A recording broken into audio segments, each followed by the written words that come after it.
Welcome back, students. Today we will start chapter number 14, motion and time.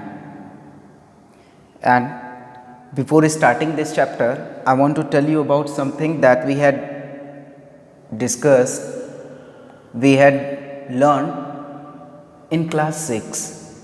Class 6 में हम लोगों ने बहुत सारी चीज़ें इस चैप्टर में ऐसी हैं जिनको पढ़ा है, समझा है.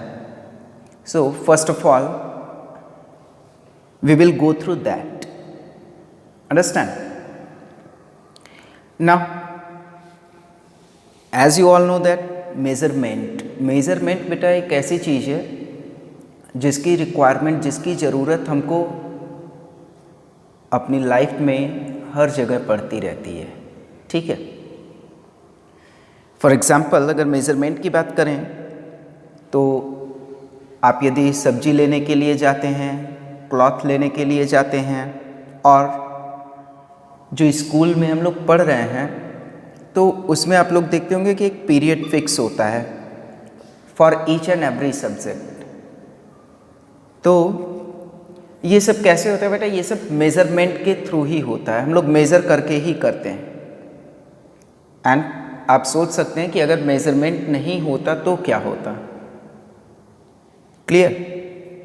So now start the topic measurement. Measurement means, as you had already read about this in class 6, that the comparison of an unknown quantity with some fixed quantity of same kind. Means unknown quantity का comparison हम एक fixed quantity से करते हैं, उसी type के fix quantity से. Clear?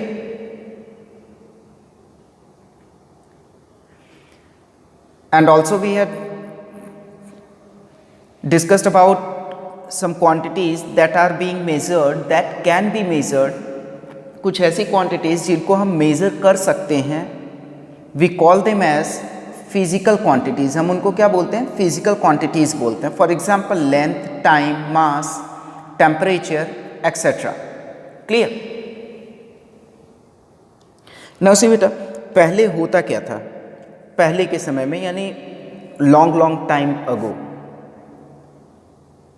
People use to measure whatever the objects, whatever the things they want.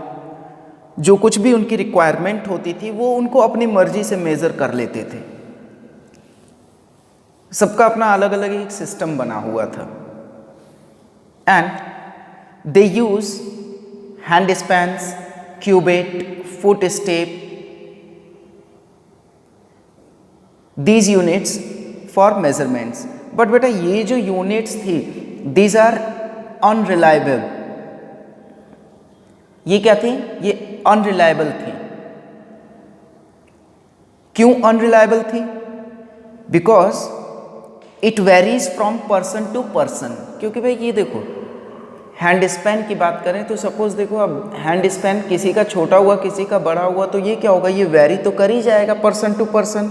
Same thing cubit के साथ भी था, फुट स्टेप के साथ भी यही चीज़ होती है कि भाई लोगों को अगर हम कंपेयर करेंगे तो सपोज करो कि अगर आपने एक कमरा आपको मेज़र करना है, आप उसके लिए फुट स्टेप वाली यूनिट ले लेते हो. सो अब आपने मेज़र किया तो सपोज करो कि 12 फुट स्टेप आ गए. बट अगर आपके पेरेंट्स ने मेज़र करना स्टार्ट किया तो उससे कम आ जाएगा, 10 आ सकता है, 8 आ सकता है. क्यों ऐसा होगा? Because of difference in size of the foots. Clear? जो फुट स्टेप की साइज जो है उसकी वेरिएशन की वजह से मेजरमेंट में डिफरेंस आ जाएगा. अंडरस्टैंड? सो अब ये जो यूनिट्स थी भाई अनरिलायबल थी. तो जब अनरिलायबल यूनिट्स का हम लोग यूज़ कर रहे हैं बेटा, तो उसकी जगह पे हमें क्या चाहिए? कोई ऐसी यूनिट चाहिए जो कि हम लोग यूनिफॉर्मली यूज़ कर सकें. कोई भी मेज़र करे तो उसकी वैल्यू चेंज ना हो. Clear? And for that, in 1960, the General Conference of Weight and Measures recommended a common system that is known as SI system. यानी जो general conference of weights and measures था भाई 1960 में, इन्होंने क्या किया, एक कॉमन सिस्टम रिकमेंड किया जिसको कि हम लोग SI सिस्टम जानते हैं. SI सिस्टम मीन्स, फ्रेंच में बेटा इसका एब्रिविएशन है सिस्टम में international de units. Understand?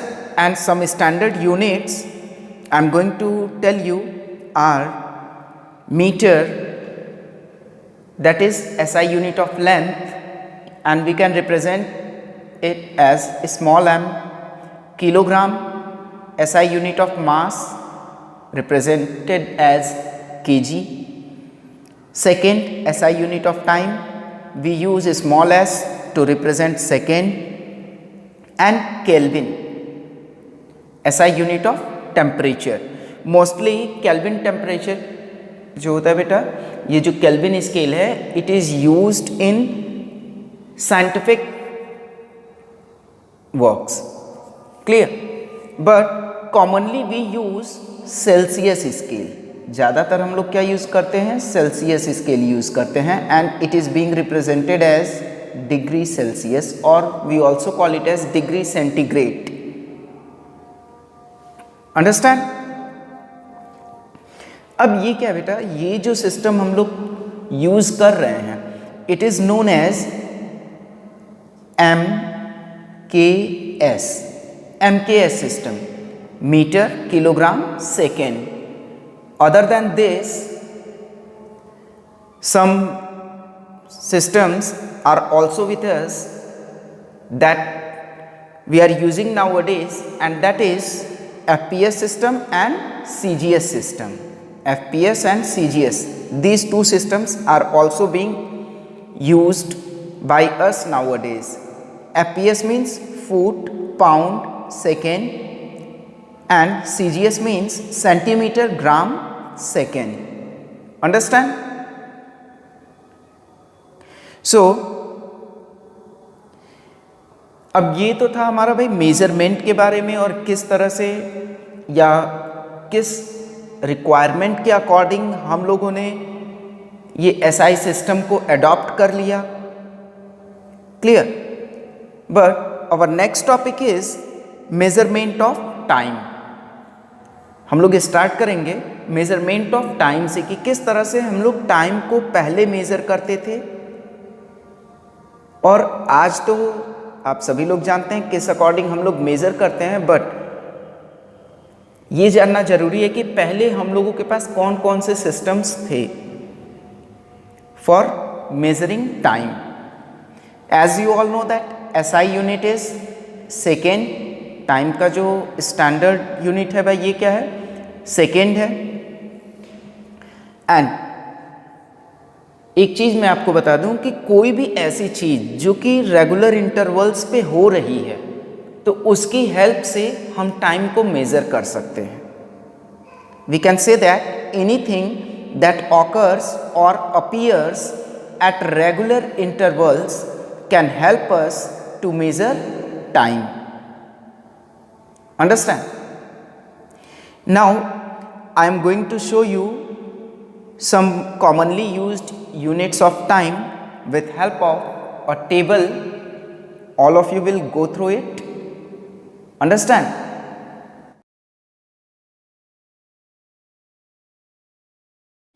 Now see, as you all know that the earth completes one rotation on its axis in almost 24 hours. जैसा कि हम सभी लोग जानते हैं बेटा कि जो अर्थ है वो अपनी एक्सिस पे अपना एक रोटेशन कंप्लीट करती है कितने आवर्स में, अबाउट 24 आवर्स में. Understand? And because of this, अब इसी रोटेशन की वजह से we can easily see sun rise, changes its position and finally set. और ये जो रोटेशन होता है भाई अर्थ का अपनी एक्सिस पे, इसी की वजह से हम आसानी से सनराइज और सन की बदलती हुई स्थिति एंड फाइनली जब सन सेट करता है तो हम इन चीज़ों को ऑब्जर्व कर सकते हैं। And it is the earliest method of telling time by observing position of the sun. और ये पुराना तरीका था। दादाजी से पूछेंगे तो वो बताएंगे कि ये पुराना तरीका था किस चीज़ का? सन की पोजीशन स्काई में देख करके लोग टाइम बता देते थे। Got it? So now come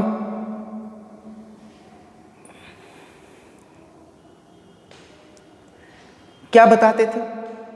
तो वो कुछ इस तरह से कि वन डे को वो लोग क्या अज्यूम करते थे बेटा, the time between one sunrise and the next sunrise, यानी एक सनराइज और दूसरे सनराइज के बीच का जो समय है उसे वो लोग वन डे मानते थे। वन मंथ की बात करें, time between one new moon and the next new moon, यानी एक न्यू मून से लेकर के दूसरे न्यू मून तक के समय को वो लोग एक मंथ मानते थे। And one year, time taken by earth to complete one revolution around the sun, यानी सन के अराउंड जो अर्थ है वो अपना वन रिवॉल्यूशन कंप्लीट करती है, तो उसको क्या मानते थे लोग? वन ईयर मान के चलते थे। Understand?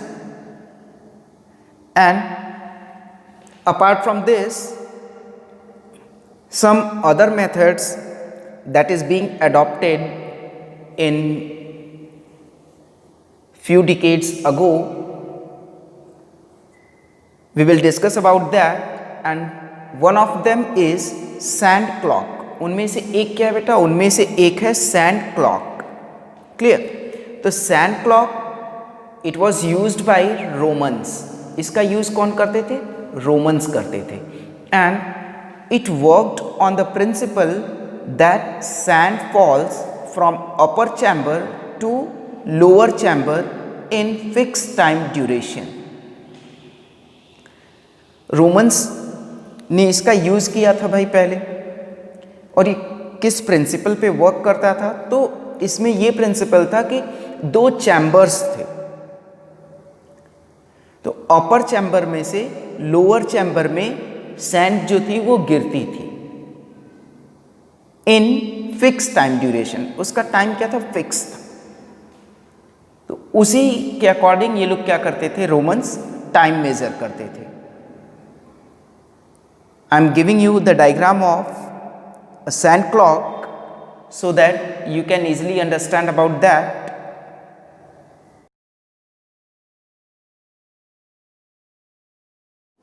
Now come to the next thing, that is sundial। दूसरी चीज क्या थी भाई? sundial। It works on the principle that as the position of sun changes, तो भाई ये किस प्रिंसिपल पे वर्क करती थी? तो इसका प्रिंसिपल कुछ यूं था कि जिस तरह से मैंने आप लोगों को बताया कि पोजीशन ऑफ सन जो है वो चेंज करती है। अंडरस्टैंड? तो जब सन की पोजीशन चेंज करती है बेटा स्काई में, तो उसी के साथ साथ जो ऑब्जेक्ट्स शैडो कास्ट करते हैं, यानी कुछ ऑब्जेक्ट्स जो प्रेजेंट हैं अर्थ पे, उनकी जो परछाई है, शैडो है, उसकी लेंथ भी क्या होती है? चेंज होती है। अंडरस्टैंड? और इसका बेस्ट एग्जांपल आप समझ सकते हैं, लाइक आप खुद से खड़े हो जाइए धूप में, क्लियर? तो आपकी एक शैडो बनेगी। तो मॉर्निंग टाइम में आप खड़े होंगे, नून टाइम में खड़े होंगे, आफ्टरनून में खड़े होइए एंड इवनिंग टाइम में खड़े होइए। तो आप खुद से ऑब्जर्व करेंगे कि आपके जो शैडो कास्ट हो रही है उसकी लेंथ और पोजीशन क्या हो रही है? वो चेंज हो रही है। तो इट मीन्स कि किसके अकॉर्डिंग चेंज हो रही है? Position of sun in the sky के according. Clear? And people use it.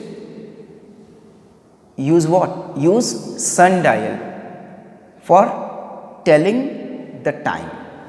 Understand? An amazing fact, I am going to tell you that a huge sundial made by महाराजा जय सिंह, यानी महाराजा जय सिंह ने सैकड़ों वर्ष पहले एक बड़ी सनडायल बनाई थी, and that can be seen at Jantar Mantar at New Delhi, यानी जंतर मंतर न्यू दिल्ली में हम इसको आसानी से देख सकते हैं, Jaipur, Varanasi, Ujjain and Mathura. At these places we can easily see the huge sundial that is being made by महाराजा जय सिंह. अंडरस्टैंड? और बेटा इसकी खासियत क्या थी, इंपॉर्टेंस क्या थी,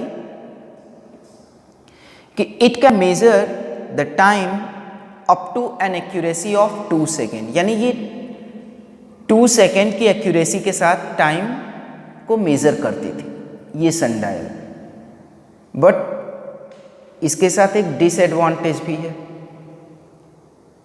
क्या डिसएडवांटेज है भाई?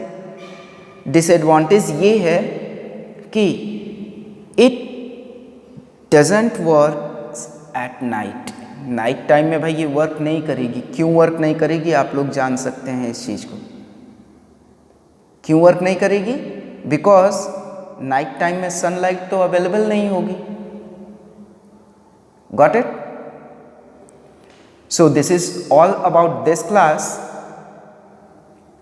and I am going to give you some diagrams. Through that you can easily understand about sand clock, sundial. Understand? And in our next class we will discuss about something more topics related to this chapter. So thank you and have a nice time to you all.